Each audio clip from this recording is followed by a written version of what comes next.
자, 시청자 여러분들 반갑습니다. 얼음사이다입니다. 자, 최근에 윤석열 정부에서 9.19 군사합의의 효력 정지를 검토하고 있다라는 그런 뉴스가 나왔습니다. 자, 덕분에 과거 문재인 정부 시절에 당시 우리 손으로 직접 부쉈던 그 북쪽의 최전방 감시 초소죠. GP 초소를 다시 세우는 것 아니냐라는 그런 말까지 나오고 있습니다. 자, 시청자분들도 다들 잘 기억을 하시겠지만 원래 우리나라 최전방에는 GOP 말고도 GP라고 부르는 말 그대로 철조망 경계선 너머에도 하나 더 들어가 있는, 더 깊숙이 들어가 있는 최전방 중에 최전방 초소가 하나 더 있었습니다. 물론 개수는 한 개가 아니고 여러 개가 있어요. 이 초소를 여러분들 GP라고 불렀습니다. 자, 그런데 이거를 지금 어떻게 했냐면은 지난 문재인 정부 시절에 남북 군사 합의를 이행한다랍시고 양국의 평화를 위한다랍시고 이걸 우리 손으로 폭발을 시켜버렸습니다. 저 아까운 요새들을 말이죠. 자, 그런데 이제는 군사합의 효력 정지를 검토하고 있다라고 하니까 물론 최종적으로는 어떻게 될지 아직까지 모르겠습니다만 저는 매우 바람직한 방향으로 가고 있다라고 생각을 해요. 자, 현 시점에서 다시 한번 짚어보자면 이 남북 군사합의라는 게 말만 거창했지 실제로는 우리 군의 손발을 묶어 놓으면서 반대로 북한은 제대로 그 규정을 지키지도 않았던, 틈만 나면은 어기는 종이 쪼가리에 불과했던 게 현실입니다. 군사 분계선 인근에서 군사 훈련을 중단하고 그 분계선 인근에서 비행 금지 구역을 설정을 하고 비무장지대에 위치한 남북의 감시 초소들을 다 함께 철수시키자, 뭐 이런 것들이 대표적이었습니다. 자, 우리는 그리고 실제로 이걸 칼같이 지켰죠. 그러면은 시청자분들도 알다시피 북한 애들은 그러면 이거를 약속을 칼같이 지켰느냐? 아니었죠. 틈만 나면 쟤네들은 이걸 어겼어요. 결국 이거는 아무런 의미도 없는 종이 쪼가리에 불과했고 거짓된 가짜 평화였던 게 팩트입니다. 당장 여러분들 멀리 갈 것도 없이 며칠 전의 뉴스 기사를 한번 생각을 해보세요. 전국이 떠들썩했던 북한 무인기 사건이 있지 않습니까? 이런 게 바로 군사합의지 뭡니까? 우리나라를 마음대로 불법적으로 이 영공을 침범해서 불법 정찰을 하고 가는 게 뭐 그러면은 뭐 양국의 평화로운 어떤 그런 건가요? 아니죠. 군사합의 위반이고 명백한 도발 행위죠. 불법이죠. 또 그뿐만이 아닙니다. 또 불과 며칠 전에 여러분들 생각을 해보세요. 연말에서 새해로 넘어오자마자 북한 애들은 동해상으로 탄도미사일 여러 발을 또 발사를 했습니다. 연말 연시 연속적으로 도발을 했다라고 하죠. 여러분, 이게 군사합의를 성실하게 지키는 걸까요? 아니라는 거예요. 결국 수많은 군사 전문가들도 전직 장성들도 지적했듯이 저 남북 군사 합의라는 거는 결국 우리들 스스로 손발을 묶고 전력을 제한했던 행동이었다는 것입니다. 자, 우리 손으로 스스로 정찰 능력을 떨어뜨리고 우리 손으로 초소를 무너뜨리고 부수고 군인들이 최전방 지역의 지형지물의 그 기동훈련에 익숙해져야 되는데 포사격과 야외 기동훈련을 중단을 시키고 심지어 공중 적대 행위 중단구역이라면서 우리 손으로 우리 군의 정찰 자산과 능력을 묶어버리기까지 했다라는 거죠. 자, 이게 얼마나 안타까운 일입니까? 그래서 여러분들이 아까 보셨던 중에 그 비행 금지 구역이 설정됐다라는 내용이 기억이 나실 거예요. 뭐 지금 보고 있는 그림에 바로 그런 내용들도 함께 포함이 되는 겁니다. 자, 한미연합군과 북한군 사이에 여러분들 생각을 해보세요. 고성능 정찰 자산이 북한이 많이 가지고 있겠습니까? 우리 한미연합군이 많이 가지고 있겠습니까? 우리가 많이 갖고 있겠죠. 근데 서로 정찰을 못하게 이 비행 금지 구역이 걸려버리면은 누가 손해일까요? 자, 최근에 러시아 우크라이나 전쟁도 다들 보셔서 알겠지만 적의 위치를 먼저 포착하고 적의 움직임을 미리 훤하게 내려다보는 이 정찰 능력이라는 게 어마어마하게 유리한 군사 역량 중에 하나입니다. 그런데 우리는 우리 군의 눈을 스스로 가려버린 것과 똑같다라는 거예요. 최전방에 북한군이 임박할 때까지 우리는 항공 정찰을 못하게 되었던 셈이죠.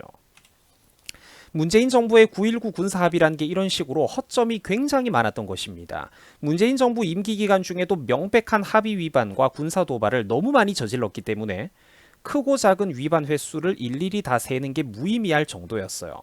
오죽했으면은 이 할아버지가 된 예비역 장성분들이, 장군 할아버지들이 수백 명이 모여가지고 2018년 그때부터 해마다 수도 없이 이 문제를 비판하고 경고를 했겠습니까? 이것만 봐도 얼마나 어리석은 일이었는지 알 수 있다라는 것이죠. 이분들보다 대한민국의 군사 문제, 안보 문제에 있어서 더 전문가인 분들이 몇 분이나 될까요?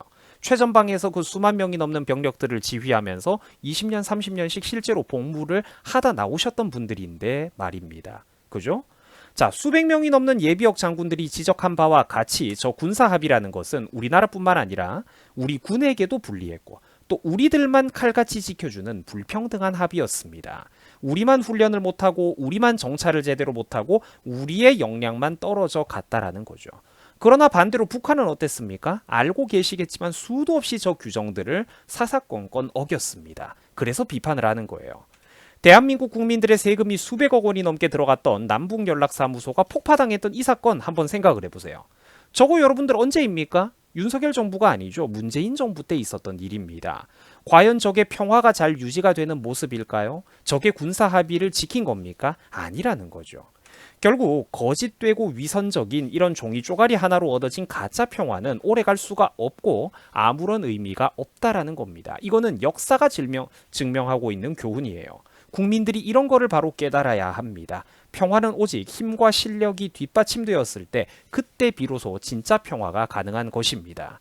그리고 국민들이 상대의 부당한 국권 침해에는 맞서 싸우고 확실한 선을 그어놓고 필요하다면은 너희가 이 선을 건방지게 넘는다면 우리는 충돌도 불사하겠다라는 정신적인 맷집과 자신감을 가지고 있어야 됩니다. 전쟁을 바라는 거냐? 너 전쟁 광이냐?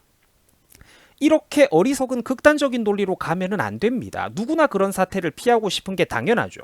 그러나 보시는 바와 같이 북한이 허구한 날 약속을 어기고 우리만 불평등한 약속을 지키고 대한민국 국민들의 피 같은 세금으로 기껏 만들어놨던 군사시설물들이나 사무소나 빌딩, 정찰 자산들을 우리 손으로 해체시켜버리고 폭파시키고 발을 묶어버리고 그 반대로 북한은 나쁜 마음을 먹고 이렇게 건물을 무너뜨리고 이러고 있는데 쟤네들은 약속을 룰을 이 어떤 복싱 경기의 룰을 다 어기고 있는데 우리만 왜 규칙을 지켜야 됩니까? 상대방이 무기를 들면 우리도 무기를 드는 게 맞겠죠. 우리 스스로 어떤 우리 역량을 떨어뜨리고 우리 군의 손발을 묶어놨다가 나중에 상대방이 나쁜 마음을 먹고 돌변을 했을 때 그 긴급 대응은 도대체 어떻게 할 생각입니까? 그래서 옛날 고대 그리스 로마의 한 철학자가 말했듯이 우리는 평화를 지키기 위해서 전쟁을 준비를 하는 겁니다. 평화를 지키기 위해서 전쟁 준비를 해야만 하는 겁니다. 윤석열 정부가 9.19 군사합의의 효력 정지를 검토하고 있다라고 하던데 저는 잘된 일이라고 그래서 생각을 해요. 어차피 저 의미 없는 종이 쪼가리는 찢어가지고 태워버리는 게 바람직하지 않겠나 싶습니다.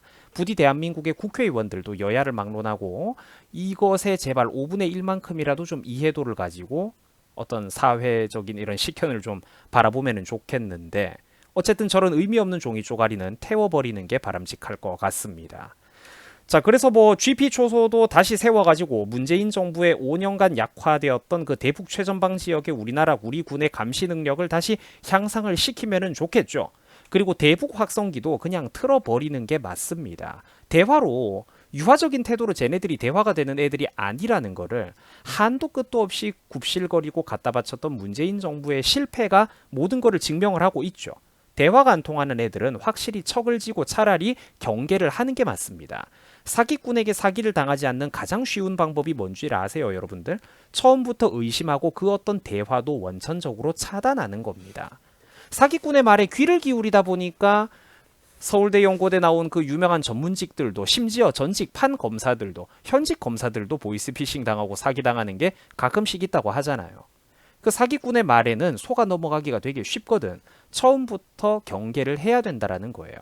실제로 대북 확성기를 통해 가지고 기상예보나 외부 사회의 국제 뉴스, 한국의 뉴스, 또 우리나라의 노래나 드라마 같은 거를 틀어주면은 북한 사람들이 마음이 많이 흔들렸다라고 하죠. 10년씩 그 마음 힘들게 강제복무로 잡혀 있다가 그 군인들의 상당수가 우리나라가 들려주는 그 노래소리나 어떤 그 외부 뉴스, 국제 뉴스를 듣다 보면은 상당히 강하게 마음이 흔들리고 동요를 했었다라고 탈북자들이 증언을 합니다. 자, 그래서 최근에 대통령실의 고위 관계자는 이렇게 말을 했어요. 군사합의 효력이 중지되면은 우리도 적극적으로 대북 감시 정찰 활동이 가능해진다라고 말입니다. 당연히 북한의 도발도 최대한 많이 높은 확률로 사전에 포착을 하고 미리미리 대응하는 게 가능해지겠죠. 또한 초소 설치와 포사격 훈련도 가능해진다라고 하던데 이미 북한은 실제로 우리보다 원래부터 개수는 훨씬 더 많이 가지고 있었던 최전방 지역의 GP 초소 건물들을 단순히 우리와 물리적인 숫자만 동일하게 해체를 하는 척을 했던 것 뿐입니다.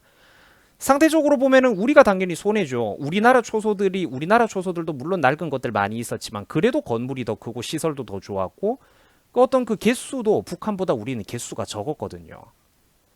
또한 포사격 훈련, 미사일 발사 이따위 것들은 이미 북한은 지난 문재인 5년 내내 수도 없이 위반하고 마음대로 발사를 했던 부분들입니다. 이런 불평등한 약속과 합의를 왜 우리만 지켜야 한단 말입니까? 또한 문재인 정부 시절에는 유독 우리나라 경기도 북부 전방 지역의 전차 방어물들이 수없이 많이 해체가 되었습니다. 군대를 갔다 오신 분들은 다들 잘 알겠지만 유사시에 최소한의 폭약만 정확한 위치에 터뜨리면은 사진 속의 저 거대한 콘크리트 구조물들을 도로 위로 떨어뜨려서 적군의 신속한 기동을 가로막고 장애물을 설치하는 어떤 그런 시설물들입니다. 자, 그런데 문 정권 초반부터 이미 우리나라의 이와 같은 대전차 방어 시설물들은 굉장히 많이 해체되고 철거가 되었습니다. 물론 시민들의 편리와 도시가 확장됨에 따라서 자연스럽게 철거하는 것은 우파 정권 시절에도 일부 있었던 일이지만 문재인 정권 때는 유독 그 횟수가 너무 많았다라는 거예요. 단 1년 만에 그 이전 정권의 5년치보다도 무려 7배가 더 많이 해체가 됐었다라고 하죠. 이런 게 여러분들 뭘 의미하는 거겠습니까? 그렇죠. 문재인이가 북한의 나라를 들어서 바치겠다는 거 말고는 달리 설명이 안 된다라는 것입니다. 사랑하고 존경하는 우리 유튜브 시청자 여러분들, 그래서 마지막 페이지입니다. 평화는 힘으로부터 나옵니다. 진정한 평화, 믿을 수 있는 평화, 흔들리지 않는 평화는 힘으로부터 나옵니다. 안정적인 평화는 힘으로부터 나온다라는 겁니다. 미국, 일본을 비롯한 가치관을 공유하는 나라들, 동맹국들, 우방국들과의 적극적인 연대와 협력을 통해서만이 비로소 진정으로 우리 한반도의 가장 튼튼한 평화를 만들 수 있는 법입니다. 세상에 100%라는 것은 없습니다. 만약 이렇게 하더라도 우리가 모두 걱정하고 염려하는 어떤 그런 사태가 혹시나 터질지도 모르죠. 그러나 이렇게 갈고 닦고 준비를 해놓는 게 맞는 겁니다. 준비를 미리 해놓았을 때 우리는 만약에 그 사태가 벌어지더라도 그 피해를 최소화할 수가 있기 때문입니다. 그 정도 심장과 용기는 가져야 됩니다. 그게 합리적으로 현대사회를 살아가는 성숙한 어른 시민들의 모습입니다. 상대방의 일방적인 어떤 자비심에만 구걸하면서 내 운명을 적의 손 위에, 적의 손바닥 위에 맡기는 게 아니라 이 주도권을 내가 가지고 가야 되는 것입니다. 자, 시청해 주셔가지고 대단히 감사드립니다. 여러분들 수고하셨습니다.